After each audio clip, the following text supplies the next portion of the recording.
bonjour à tous, c'est Séverine, bienvenue sur Trouver la paix, la joie, bienvenue aux nouveaux abonnés. Aujourd'hui, nous allons parler d'un sujet qu'on aborde, je trouve pas assez souvent, comment diviniser sa vie. En fait, frères et sœurs, même si nous sommes des laïcs, nous pouvons, nous aussi, offrir chacun de nos petits gestes à Jésus, comme le ferait peut-être un religieux avec peut-être plus d'empressement. Et pour cela, je vais vous lire un message que Jésus a dicté à sœur Josépha dans le célèbre livre L'appel à l'amour, qui est donc un message que Jésus a demandé à sœur Josépha de faire connaître au monde entier. C'est un livre qui a été vendu partout, qui est magnifique. Alors voici ce message. Mon cœur est tout amour, et cet amour embrasse toutes les âmes. Bon, vraiment, je m'arrête là, Seigneur, parce que Seigneur et vous, chers auditeurs, chers abonnés, parce que souvent nous avons tendance à penser que Jésus n'aime que les personnes parfaites ou les grands saints avec qui il a des conversations. Alors, c'est faux. C'est écrit d'ailleurs. Jésus aime tout le monde parce qu'il est l'amour incarné. Donc cet amour, c'est pour toi qui m'écoutes, toi qui te sens peut-être faible, indigne, voilà. Mais nous sommes tous à la base indignes de l'amour de Jésus, mais justement, c'est un amour inconditionnel. Donc retenez, répétez-vous cette phrase. Mon cœur est tout amour et cet amour embrasse toutes les âmes. C'est pourquoi je veux qu'elles sachent, donc on reprend la lecture, c'est Jésus qui parle à sœur Josépha, combien le désir de leur perfection me consume, et comment cette perfection consiste à faire leurs actions communes et ordinaires en intime union avec moi. Si elles comprennent bien cela, elles peuvent diviniser leur vie et toutes leurs activités par cette étroite union à mon cœur. Et quelle valeur n'a pas un jour de vie divine? Donc vous voyez, il n'y a pas besoin de chercher forcément à faire des choses extraordinaires. Chacun peut offrir ses actions dans l'ordinaire de son quotidien.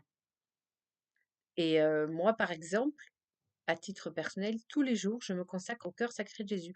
Je le consacre ma journée avec ses joies et ses peines.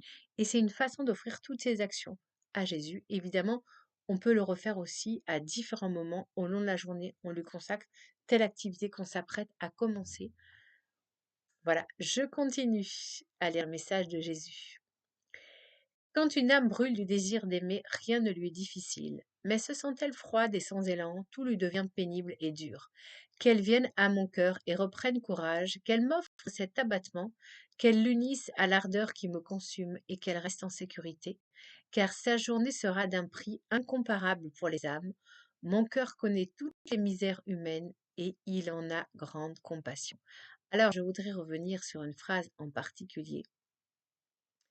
Donc, quand on se trouve comme ça, froid, fatigué, sans élan, eh bien, offrons cet abattement à Jésus. Voilà, Jésus a dit qu'elle m'offre cet abattement et qu'elle unisse à l'ardeur qui me consume et qu'elle reste en sécurité. Donc, vous vous sentez pas bien, vous vous sentez fatigué, bien. Voilà, Seigneur Jésus, nous t'offrons notre abattement, notre fatigue. Voilà, nous unissons à cette ardeur qui te consume. Voilà, l'ardeur de ton cœur. Et vraiment, frères et sœurs, j'aimerais qu'on reste quelques instants comme ça en méditation.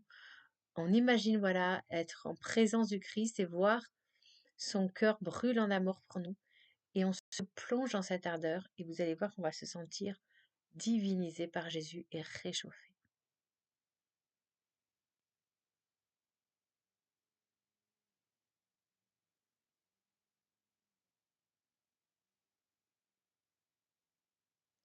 Voilà, Seigneur Jésus, nous nous unissons à l'ardeur de ton cœur qui te consume d'amour pour nous et nous restons en sécurité avec toi, quelle que soit notre situation. Dernier paragraphe. Si l'âme est dans la paix et la consolation, sans doute lui est-il facile de penser à moi. Mais si la désolation et l'angoisse la saisissent, qu'elle ne craigne pas. Un regard me suffit, je le comprends, et seul ce regard obtiendra de mon cœur les plus tendres délicatesses.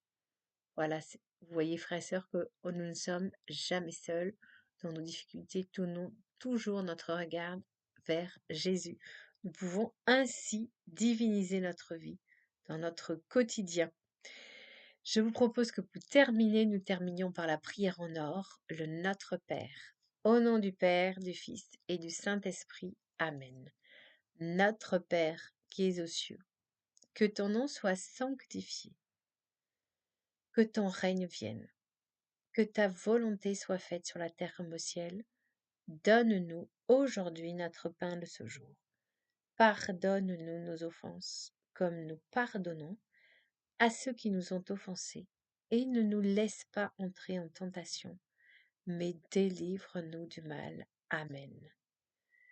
Merci frères et sœurs de votre attention. Pensez à liker et à partager pour faire connaître autour de vous cet amour brûlant de Jésus pour chacun d'entre nous. On se retrouve vendredi pour prier ensemble le chapelet de la miséricorde divine. Soyez bénis.